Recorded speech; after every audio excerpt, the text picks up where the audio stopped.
Good morning, dear students. Today we will go through the question answer of chapter How Far is the River of Class 7 English Alive Literature Reader. So, let's start. So, this is the comprehension. First of all, we will go through the objective type question answer. So, these are the only 5. So, let's start. Put a cross next to the option that is incorrect. So, first is it is easy to be in touch with the natural world if natural world से touch में रहने easy कैसे होगा. सो बाकी options ठीक हैं. We live in the hills, we live near the forest, we live near the sea. But the fourth D one जो है वो इनकरेक्ट है. So put a cross on that. We live in an industrialized city. Move to the next. As a boy, the author was extremely adventurous as he B, C and D are the correct one and the A one is the incorrect. So put a cross on A. Believe that traveling for adventure is safe. So next third is the boy was unable to see or reach the river because A, B and D are correct, but C, the river was small but with current and waterfalls, that is incorrect. The little boy was barefoot because A is the answer. He could not afford shoes. B, C and D rest are okay. Now fifth, he had heard so much about the river.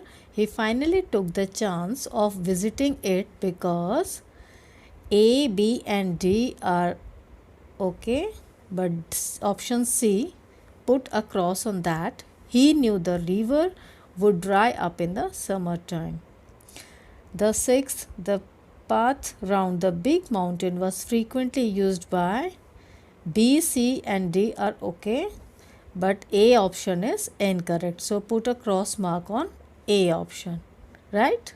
Shall we move on the next? Okay. So let's start the question answer. Question number 1. According to the author, why is it important to walk close to nature? Author के according ये क्यों ज़रूरी है कि हमें nature के close रहना चाहिए? So answer is it is important to walk close to nature for a better understanding of life. Life की बेटर अंडरस्टैंडिंग के लिए हमें नेचर के क्लोज आना ही होगा. So the next question number 2. Why did the boy have a desire to know the river personally? The boy have a desire to know the river personally because he had heard about the river from the villagers, but he never touched its water. So he want to explore the river. बच्चों आपको याद होगा मैंने कहानी में आपको बताया था कि उस जो लड़का है वो उसको डिज़ायर है उस नदी को एक बार पर्सनली देखने का. Because he had heard so much about river. उसने सुना था उसके करंट के बारे में, उसके फ़्लो के बारे में, उसमें जो फिशेस हैं उसके बारे में, but he never went there to touch. So उसका एक पर्सनली उसका अपना एक डिज़ायर था कि मैं उस पानी को एक बार छू के देखूँ. So move to the next question number 3. What 3 things did the woodcutter remind the boy of? Question समझ लीजिए पहले कि क्या 3 चीज़ें थी जो वुडकटर ने रिमाइंड कराई, याद दिलाई उस लड़के को. What was the intention behind his reminders? और उसकी इंटेंशन क्या थी उस वुडकटर की उन रिमाइंडर्स के पीछे. So 3 things the woodcutter remind the boy were: First, the distance between the boy and the river was 3 yards. आपको याद है उस वुड कटर ने बोला था कि अभी तो आपको यहाँ से जाने में ही 3 घंटे लग जाएंगे. So first point was the distance and the second, by the time boy have to come back it will be dark. उसने कहा जब तक आप जाओगे और वापस आओगे तो बहुत अंधेरा हो चुका होगा. And the third one is woodcutter warned the boy that the road was not easy. Would cutter ने ये भी उसको सचेत किया लड़के को कि जो रास्ता है वो भी इजी नहीं है आपके लिए।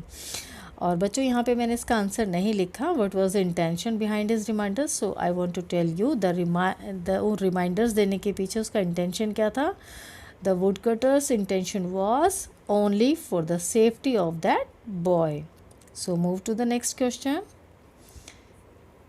सो question number 4,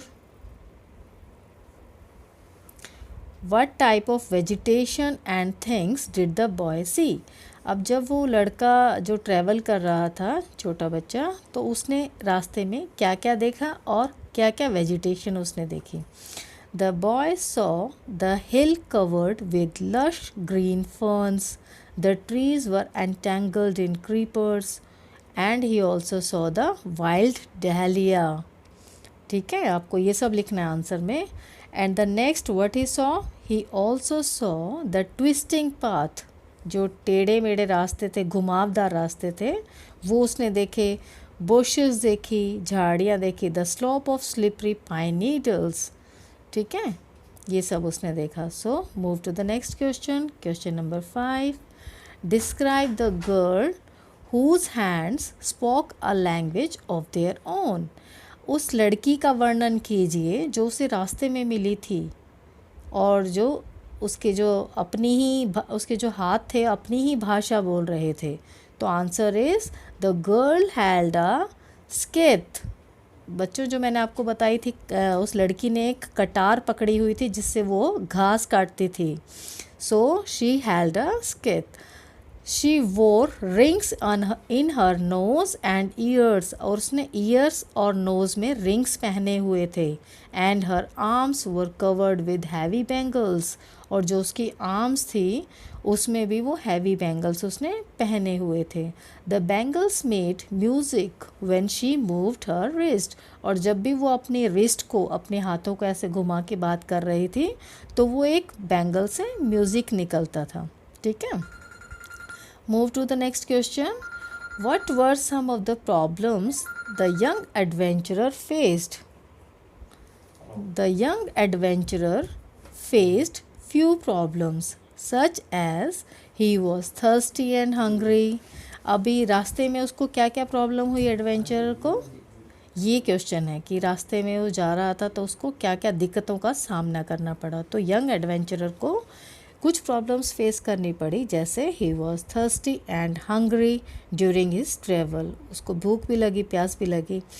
and the next is his feet were scorched by the hot stones as he was bare feet, जैसे कि उसने पैरों में कुछ नहीं पहन रखा था, सो जो हीट हॉट स्टोन्स थे उससे उसके पैर भी जल रहे थे। ठीक है, so shall I move on the next question? Let's move.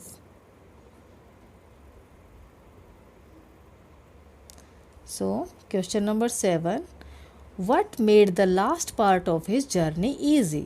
अब जो उसकी जर्नी का लास्ट पार्ट था वो easy कैसे बन गया? The village boy made travelers journey easy as the last part. जो उसकी जर्नी का लास्ट पार्ट था बच्चों, वो जो उस गाँव वाले लड़के से मिला था, तो they both sat on hill and have bread together. अब जो दोनों एक छोटी सी पहाड़ी पर बैठ गए और दोनों ने ब्रेड भी खाया। With him the boy forgot the pain in his feet. अब जो उसके जो पैरों में हर्ट हुआ था, hurting of his feet, he forgot, अब उसको दर्द भी भूल गया था उस लड़के को कि मुझे दर्द भी हो रहा है, because he was talking to another village boy. At last, boy heard the sound of water, which filled him with joy and excitement. और लास्ट में अपनी जर्नी जब उसको नदी मिलने ही वाली थी तो उसने पानी की आवाज़ सुनी, जिससे उसको एकदम खुशी मिली और एक्साइटमेंट हुई, और जिससे वो भागकर एकदम से उस नदी के पास गया। Okay, so next question, question number 8, what reminded him of his fatigue and isolation? The boy thought that if someone had been with him, he would not have faltered, faltered means बच्चों losing his strength, जैसे अपनी हिम्मत खो देना। अब वो चलता चलता ऐसे इतना थक गया और उसे लगा कि अब मुझे रिवर मिलेगी ही नहीं। ऐसा सोच सोच के वो एकदम आइसोलेशन और फटीग में चला गया। सो उसने सोचा अगर मेरे साथ कोई होता, अगर मैं अलोन नहीं होता, अकेला नहीं होता, तो हो सकता है शायद मैं ऐसा फील नहीं करता। But alone he was conscious of his fatigue and isolation, लेकिन वो एकांत में था इसलिए उसे ऐसा फील हो रहा था। Same time he was also frightened of his failure, अभी उसी सेम टाइम पर उसे ये भी फील हो रहा था कि हो सकता है मैं नदी को ना ढूंढ पाऊँ और मेरा ये सारा एक्सपीरियंस जो है मेरा सारा फेल हो जाए। तो इन्हीं सब चीज़ को रिमाइंड करते करते उसे आइसोलेशन और फटीग हो रहा था। ठीक है बच्चों, so we all discuss this all 8 questions of this chapter. अब आपको किसी और चैप्टर के अगर क्वेश्चन आंसर चाहिए then you can comment me. Thank you very much.